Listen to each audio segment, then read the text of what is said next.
आपल्या परिसरामध्ये उपस्थित असणारे आणि आपल्या बिल्डिंगच्या आजूबाजूला उपस्थित असणारे नागरिक ऐकत असतील माझा आवाज. या भागाचा 2017ला मी या ठिकाणी नगरसेवक म्हणून या ठिकाणी काम केलेलं आहे. या 5 वर्षामध्ये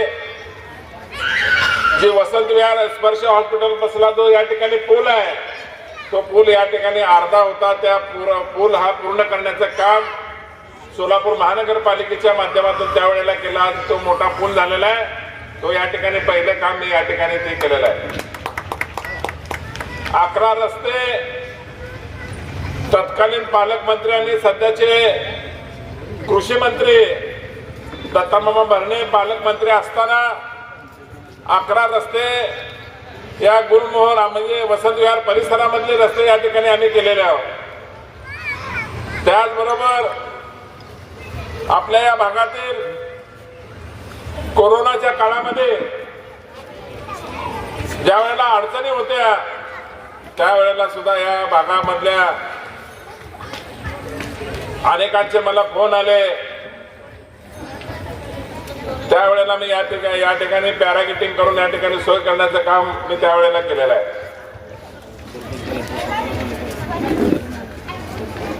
मला फक्त या कार्यक्रमाच्या माध्यमातून मला एवढं सांगायचं आहे, ही निवडणूक सोलापूर महानगरपालिकेची निवडणूक आहे. ही देशाची निवडणूक नाही किंवा राज्याची निवडणूक नाही. देशाच्या निवडणुकीमध्ये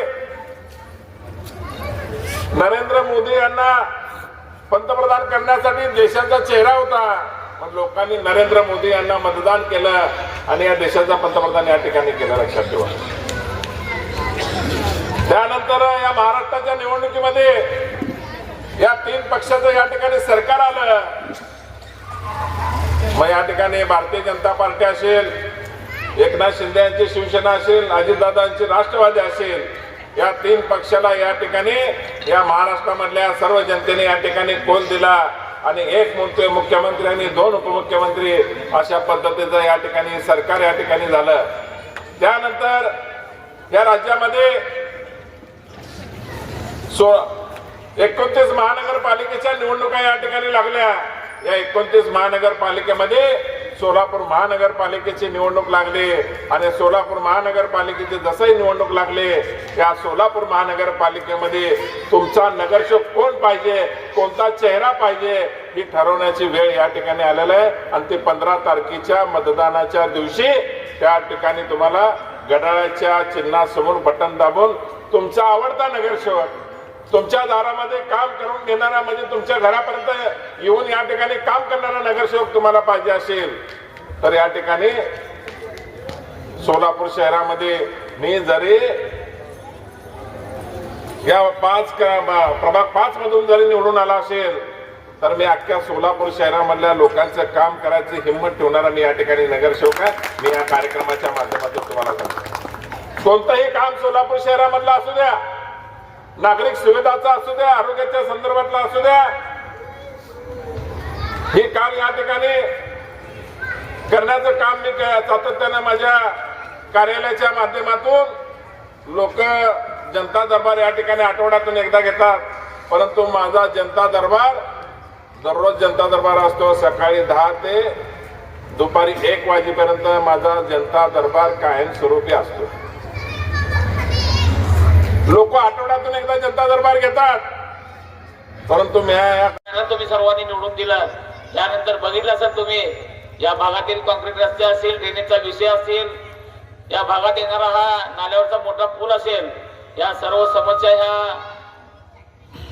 या महाराष्ट्र राज्याचे कृषी मंत्री तथा माजी पालकमंत्री दत्तात्रय भरणे यांच्या निधीतून हा सर्व या भागातील कामे झालेले आहेत. तुम्ही बघितलं आपण या प्रसन्न हॉलच्या समोर मला मोठा उद्घाटनाचा कार्यक्रम घेतला होता आणि आपल्या भागातील बरेचसे रहिवासी या उद्घाटन प्रसंगी उपस्थित होते. स्वतः पालकमंत्री दत्तात्रय भरणे या ठिकाणी आले होते. म्हणजे तुम्हाला सांगायच्या गोष्टी एवढ्याच आहे की काम करणारे माणसं कसे असतात आणि नुसतं इलेक्शनच्या टायमाला येऊन तुम्हाला हमी देऊन परत इकडे फिरकून सुद्धा बघत नाहीत. अशा माणसांना जवळ करण्यापेक्षा आनंद चंदनशिवे असतील आमच्यासारखे त्यांच्यासोबत सहकारी नगरसेवक म्हणून गेल्या 5 वर्षामध्ये त्यांना योग्य ते सहकार्य करून आम्ही त्यांच्याशी एकनिष्ठपणाने काम करत राहिलो. असा पॅनल जर निवडून दिला तर या आपल्या भागातील कामे होण्यास कुठलीही अडचण येणार नाही. बंधूंनो, मागील 8 वर्षापूर्वी जो इलेक्शन निवडलं त्यावेळेस आम्ही निवडून आलो तो पक्ष आमचा बहुजन समाज पार्टी होता. परंतु विरोधी पक्षात राहून देखील आम्ही या ठिकाणी विकास साधण्याचा प्रयत्न केला. आता तर आम्ही या देशाचे या भारत राज्याचे उपमुख्यमंत्री अजितदादा पवार यांच्या राष्ट्रवादी काँग्रेसमध्ये आम्ही काम करत असोत. नक्कीच आम्ही सत्तेत असल्या कारणानं विकास कामासाठी मोठ्या प्रमाणात निधी आम्हाला उपलब्ध होणार नाही असं नाही, तर भला मोठा निधी आम्हाला या ठिकाणी अजितदादा यांच्या माध्यमातून मिळणार आहे. तर कुठलाही विकास काम आपल्या भागात राहणार नाही याची हमी तर आता आनंदाने दिलीच आहे. त्यांच्यासोबत आम्ही 3 उमेदवार असणार आहेत.